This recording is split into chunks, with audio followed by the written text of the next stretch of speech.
Le pouvoir. Tout le monde le convoite, certains le redoutent, d'autres en abusent.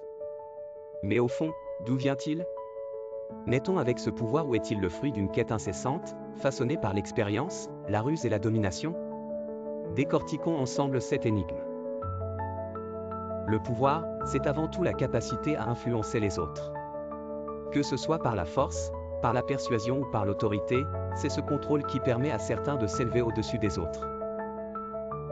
Mais attention, le pouvoir est polymorphe, il peut être aussi bien physique que mental, politique que financier. Du président au magnate des affaires, de l'artiste à l'orateur, chacun détient un pouvoir, mais l'origine de ce pouvoir n'est pas toujours la même. 2. Les sources du pouvoir. Le pouvoir peut provenir de la connaissance.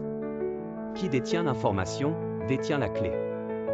Dans un monde régi par la complexité, comprendre le fonctionnement des choses, des systèmes, des humains, c'est déjà prendre un avantage.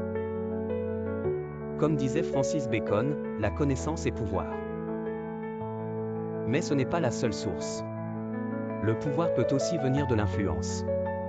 Avoir l'oreille des foules, parler à leur cœur et à leur esprit, c'est là une force redoutable. Aujourd'hui, ce sont les réseaux sociaux qui dictent en partie les tendances.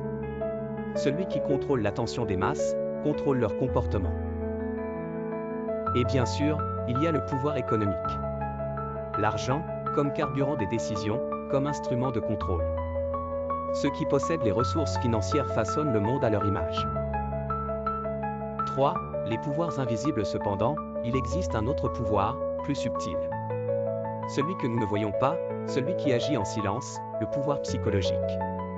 Il ne se mesure pas en richesse ou en autorité formelle, mais en influence discrète.